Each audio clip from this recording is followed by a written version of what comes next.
Neville Goddard's Your Faith is Your Fortune, Chapter 1.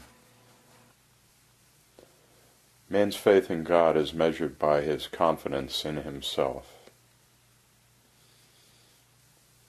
Before Abraham was, verily, verily, I say unto you, before Abraham was, I am. John 8:58. In the beginning was the Word, and the Word was with God, and the Word was God. John 1:1. In the beginning was the unconditioned awareness of being, and the unconditioned awareness of being became conditioned by imagining itself to be something, and the unconditioned awareness of being became that which it had imagined itself to be. So did creation begin. By this law, first conceiving, then becoming that conceived, all things evolve out of no thing, and without this sequence, there is not anything made that is made. Before Abraham, or the world was, I am. When all time shall cease to be, I am. I am the formless awareness of being, conceiving myself to be man. By my everlasting law of being, I am compelled to be and to express all that I believe myself to be. I am the eternal no-thingness, containing within my formless self the capacity to be all things. I am that in which all my conceptions of myself live and move and have their being, and apart from which they are not. I dwell within every conception of myself. From this withinness, I ever seek to transcend all conceptions of myself. By the very law of my being, I transcend my conceptions of myself only as I believe myself to be that which does transcend. I am the law of being, and besides me there is no law. I am that I am. Neville Goddard's Your Faith is Your Fortune, Chapter 2. Ye shall decree. Thou shalt also decree a thing, and it shall be established unto thee, and the light shall shine upon thy ways. Ye will also decree a thing, and it will be established for you, and light will shine on your ways. Thou shalt decree a thing, and it shall come to thee, and light shall shine in thy ways. Job 22:28. So shall my word be that goeth forth out of my mouth. It shall not return unto me void, but it shall accomplish that which I please, and it shall prosper in the thing whereto I sent it. Isaiah 55:11. Man can decree a thing, and it will come to pass. Man has always decreed that which has appeared in his world. He is today decreeing that which is appearing in his world, and he shall continue to do so as long as man is conscious of being man. Nothing has ever appeared in man's world but what man decreed that it should. This you may deny, but try as you will, you cannot disprove it, for this decreeing is based upon a changeless principle.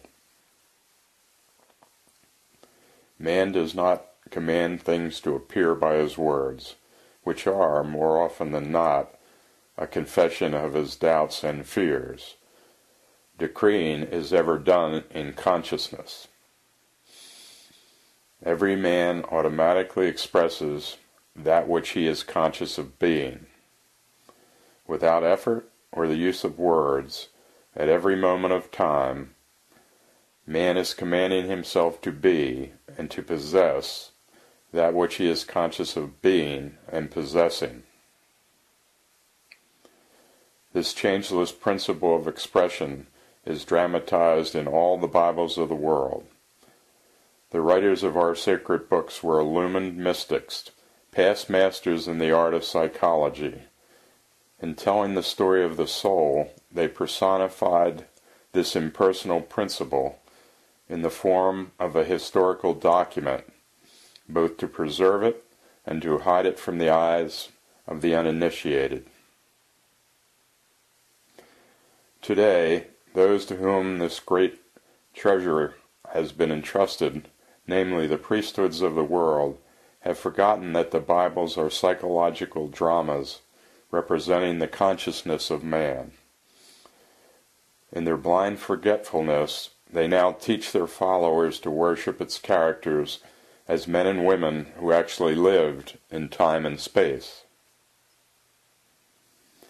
When man sees the Bible as a great psychological drama, with all its characters and actors as the personified qualities and attributes of his own consciousness, then, and then only, will the Bible reveal to him the light of its symbology.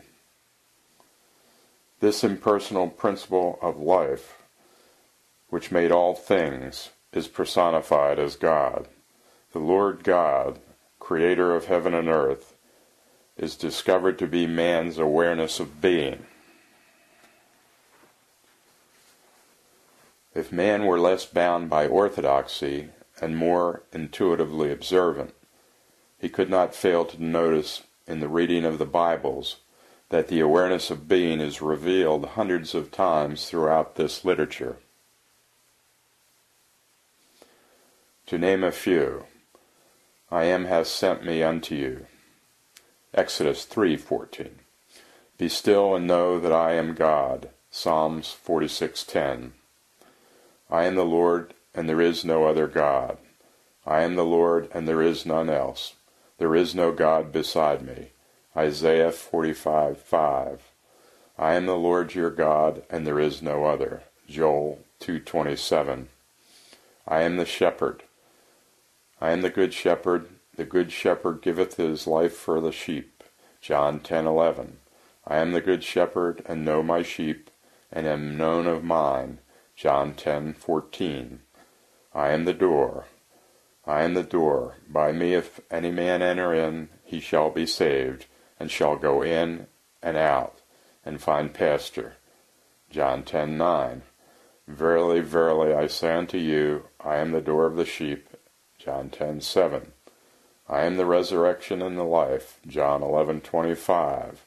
I am the way. I am the way, and the truth, and the life. No man cometh to the Father but through me. John 14:6. I am the beginning and the end. I am the Alpha and Omega, the beginning and the end, the first and the last. Revelations 22:13. I am Alpha and Omega, the beginning and the end, saith the Lord, which is, and which was, and which is to come, the Almighty. Revelations 1:8. I am, man's unconditioned awareness of being, is revealed as Lord and Creator of every conditioned state of being. If man would give up his belief in a God apart from himself, recognize his awareness of being to be God, this awareness fashions itself in the likeness and image of its conception of itself. He would transform his world from a barren waste to a fertile field of his own liking. The day man does this, he will know that he and his Father are one, and his Father is greater than he. he will know that his consciousness of being is one with that which he is conscious of being, but that his unconditioned consciousness of being is greater than his conditioned state or his conception of himself. When man discovers his consciousness to be the impersonal power of expression, which power eternally personifies itself in his conceptions of himself, he will assume and appropriate that state of consciousness which he desires to express. In so doing, he will become that state in expression. Ye shall decree a thing, and it shall come to pass, can now be told in this manner. You shall become conscious of being, or possessing a thing, and you shall express or possess that which you are conscious of being. The law of consciousness is the only law of expression. I am the way, I am the resurrection. Consciousness is the way as well as the power which resurrects and expresses all that man will ever be conscious of being. Turn from the blindness of the uninitiated man who attempts to express and possess those qualities and things which he is not conscious of being and possessing, and be as the illumined mystic who decrees on the basis of this changeless law. Consciously claim yourself to be that which you seek. Appropriate the consciousness of that which you see, and you too will know the status of the true mystic, as follows. I became conscious of being it. I am still conscious of being it. And I shall continue to be conscious of being it until that which I am conscious of being is perfectly expressed. Yes, I shall decree a thing,